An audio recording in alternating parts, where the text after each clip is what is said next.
আপনারা ভুলে যেন না ভাই, হাসিনা বাংলাদেশের মাটিতে পা রাখার কয়েক সপ্তাহের ভেতরে তখনকার সাকসেসফুল রাষ্ট্রপতি প্রেসিডেন্ট জিয়াউর রহমানকে শহীদ হইতে হয়।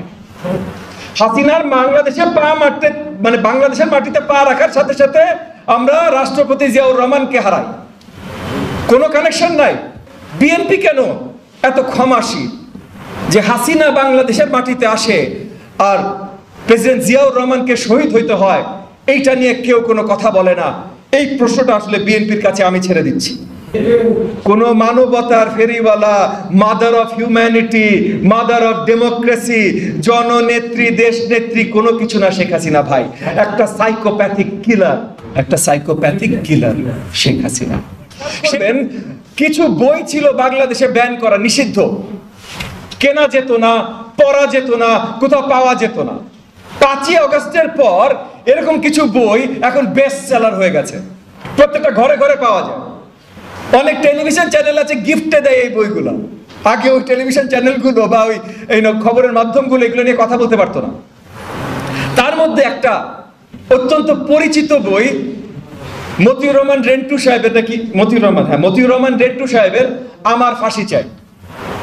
এই আমার ফাঁসি চাই বইটাতে মতিউর রহমান রেন্টু সাহেব শেখ হাসিনার সাথে অনেক বছর ধরে যতখানি সময় কাটিয়েছেন তার বড়ভাবে স্মৃতিচারণ এবং বিশ্লেষণ দেন। এবং সেই বইটাতেও পরিষ্কারভাবে দেয়া আছে যে এরশাদ বিরোধী আন্দোলনে, সেটা 87 সাল বলেন, 90 সাল বলেন, কি কি ধরনের খেলা শেখ হাসিনা খেলেছিল, কি কি ভাবে তার নিজের দলের কর্মী ভাই, ছাত্রলীগ, যুবলীগ বা আওয়ামী লীগ, তার নিজের দলের কর্মীদের জোর করে বন্দুকের সামনে ঠেলে দিয়েছিল।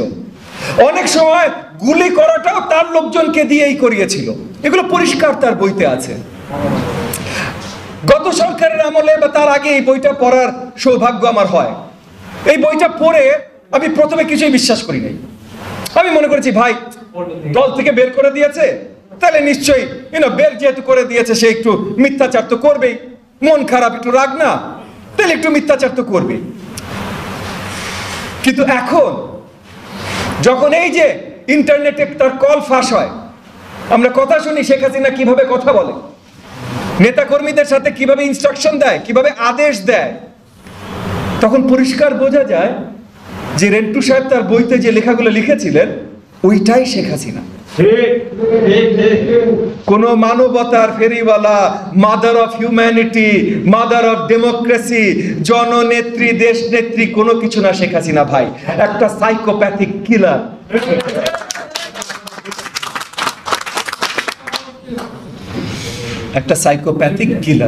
শেখ হাসিনা।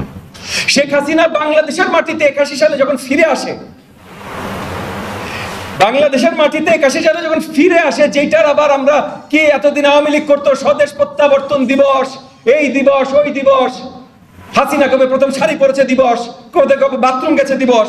তো এই দিবসগুলোর ভিতরে আপনারা ভুলে যেন না ভাই, হাসিনা বাংলাদেশের মাটিতে পা রাখার কয়েক সপ্তাহের ভেতরে তখনকার সাকসেসফুল রাষ্ট্রপতি প্রেসিডেন্ট জিয়াউর রহমানকে শহীদ হইতে হয়।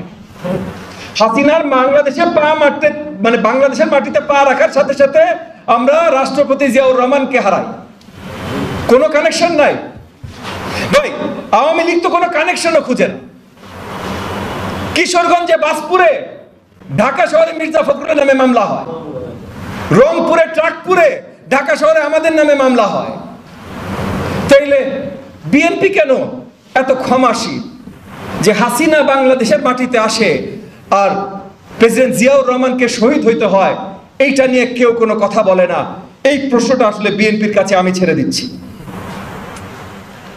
যদি আপনারা যারা যারা পড়েছেন রেন্টু সাহেবের বইটা, আর যদি না পড়ে থাকেন, আমি আপনাদেরকে রিকোয়েস্ট করবো আপনারা একবার পড়ে নিন।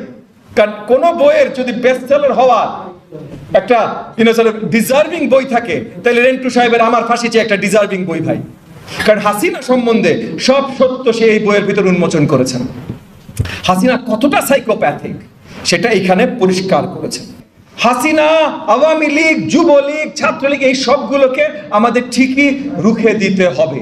কারণ তারা বারবার চেষ্টা করে কোন ধরনের অরাজকতা সৃষ্টি করবে, কি ধরনের সহিংসতা সৃষ্টি করবে এই দেশের মাটিতে, সেইগুলো আমরা হইতে দিতে পারি না। এবং তার জন্য ছাত্রলীগকে যেভাবে নিষিদ্ধ ঘোষণা করা হয়েছে, ঠিক একইভাবে আওয়ামী লীগকে নিষিদ্ধ ঘোষণা করাটা অত্যন্ত গুরুত্বপূর্ণ। নাহলে এই যে সাহস পাচ্ছে, একের পর এক জায়গায় দাঁড়াতে চেষ্টা করছে। আওয়ামী লীগ নিষিদ্ধ করার বিরুদ্ধে অনেকে অনেক আলোচনা করেন। অনেকে বলেন যে আইনগতভাবে বা নীতিগতভাবে এটা মুশকিল। কেন? আওয়ামী লীগ একটা সংগঠন, সেই সংগঠনের অফিসিয়াল কোনো কাগজপত্রে দেশ বিরোধী কোনো আলোচনা নাই, গণতন্ত্র বিরোধী কোনো আলোচনা নাই অফিসিয়াল কোনো কাগজপত্রে।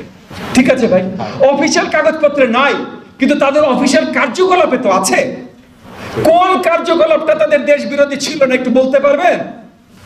এই যে নির্বাচন নিয়ে তারা যা করেছে, সংসদে যা করেছে, সংবিধানে যা করেছে, এবং যতগুলো গণহত্যা ঘটিয়েছে, এগুলো দেশ বিরোধী না? প্রত্যেকটা কর্মকাণ্ড তো তাদের দেশ বিরোধী।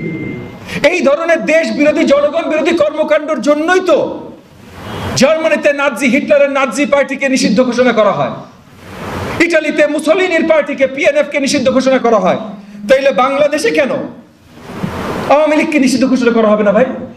সো না, আইনগত বা নীতিগত কোনো মানা এইখানে নাই। দ্বিতীয় আরেকটা কথা আমি অনেকের মুখে শুনেছি, স্পেশালি আমার সুশীল সমাজের ভাই ও বোনদের কাছে শুনেছি। এগেন, আমি তাদেরকে ছোট করছি না, কিন্তু ওনারা অনেক সময় রাজনৈতিক বাস্তবতা না দেখে আলোচনা করেন, সেই হিসেবে বলছি যে আমার সুশীল সমাজের অনেক ভাই ও বোনদের মুখে শুনেছি যে আওয়ামী লীগকে যদি নিষিদ্ধ ঘোষণা করেন, ওরা টেররিস্ট অর্গানাইজেশন হয়ে যাবে, ওদের কোনো জবাবদিহিতা থাকবে না, ওরা রাস্তাঘাটে বোম ছোড়া শুরু করবে, গুলি মারা শুরু করবে, তখন কি করবেন? তাদের উদ্দেশ্য করে আমি বলছি, ভাই শুনেন, নিষিদ্ধ ঘোষণা করা না করা দিয়ে এটা কিচ্ছু আসে যায় না। জামাতকে আওয়ামী লীগ নিষিদ্ধ ঘোষণা করেছিল, বাংলাদেশ জামাতে ইসলামকে আওয়ামী লীগ নিষিদ্ধ ঘোষণা করেছিল। জামাতে ইসলাম কি টেররিস্ট অর্গানাইজেশন হয়েছে ভাই? হয় না। আবার উল্টা দিকে আওয়ামী লীগকে কেউ নিষিদ্ধ ঘোষণা করে নাই, কিন্তু গত 15 বছর ধরে বাংলাদেশের জনগণের উপরে সবচেয়ে বেশি টেরোরিজম চালাচ্ছে কারা ভাই? আওয়ামী লীগ। তাহলে এই যে নিষিদ্ধ ঘোষণার সাথে এই টেরোরিস্টিক অ্যাক্টিভিটির কোনো সম্পর্ক নাই ভাই।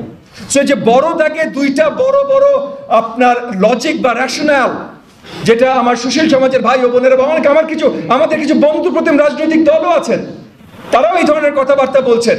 আমি তাদের প্রতি আহ্বান জানাচ্ছি, ভাই একটু ভালো করে একটু খেয়াল করেন আপনারা, যে আপনাদের যে রেশনালগুলো দিচ্ছেন এগুলো সঠিকভাবে দাঁড়ায় না।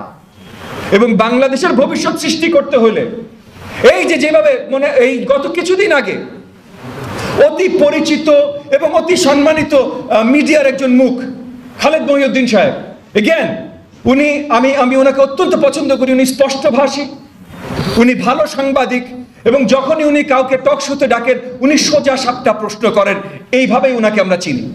এবং উনিও কিন্তু কিছু দূর দেশ ত্যাগ করতে বাধ্য হয়েছেন, কারণ শেখ হাসিনার কোন একটা প্রেস কনফারেন্সে ভুলবশত একটা প্রশ্ন করে ফেলেছিলেন। আমি ভুলবশত বলে ভুল করেছি, আমি অত্যন্ত দুঃখিত। উনি একটা প্রশ্ন, সোজা সাপটা একটা প্রশ্ন করেছিলেন শেখ হাসিনাকে। শেখ হাসিনা ওই প্রশ্নের উত্তরে যে তেজটা দেখিয়েছিলেন, ওই তেজের চোটে আমার মনে হয় উনি আর এই দেশে টিকতে পারেন নাই। সো তার মানে আমরা যেমন অনেকে অনেকভাবে শেখ হাসিনা দ্বারা আহত, কোনো না কোনো পরিসরে সেই খালেদ মহিউদ্দিন সাহেব শেখ হাসিনা দ্বারা আহত, কিন্তু এই ভালো সাংবাদিক এবং শেখ হাসিনা দ্বারা আহত খালেদ মহিউদ্দিন সাহেব কিছুদিন আগে ছাত্র লীগের এক নেতাকে ইন্টারভিউ করার জন্য রেডি হয়েছিলেন। শেষ পর্যন্ত উনি সেখান থেকে ফিরে আসতে বাধ্য হয়েছেন, এবং উনি পরিষ্কার করেছেন যে আইনত কারণে, যেহেতু একটা নিষিদ্ধ অর্গানাইজেশন, সেই কারণে আইনগত কিছু বাধ্যবাধকতা আছে, সেই কারণে সে আর ইন্টারভিউটা করেননি। কিন্তু উনি পরিষ্কার আহ্বান জানিয়েছেন যুবলীগ আওয়ামী লীগের সব নেতাকে যে যদি আপনারা কথা বলতে চান তাহলে কথা বলতে আসেন। এখন সত্যি কথা ভাই, গণতান্ত্রিক রাষ্ট্র ব্যবস্থায় আপনি কারোর কথা বলাইতে থামাইতে পারেন না, এটা সত্যি কথা। কিন্তু দেশ বিরোধী এবং দেশে অরাজকতা সৃষ্টি করতে পারে, দেশে যারা ফ্যাসিজম তৈরি করেছে, যারা আসলে টেরোরিস্টিক অর্গানাইজেশন, তাদের কর্মকাণ্ড ভিত্তিক, তাদেরকে তো ওপেন প্ল্যাটফর্ম দেওয়া যায় না। আর তাদেরকে ওপেন প্ল্যাটফর্ম দেয়া থেকে যদি আপনার রোধ করতে হয়, তাইলে আইনগতভাবে তাদেরকে নিষিদ্ধ ঘোষণা করা ছাড়া আমাদের আর কোনো উপায় নাই। তাই আমি অন্তর্বর্তীকালীন সরকারের প্রতি আহ্বান জানাচ্ছি, আমরা ইতিমধ্যে মামলা দায়ের করেছি, সেই মামলার উপরে নজর দিয়ে বাংলাদেশ আওয়ামী লীগ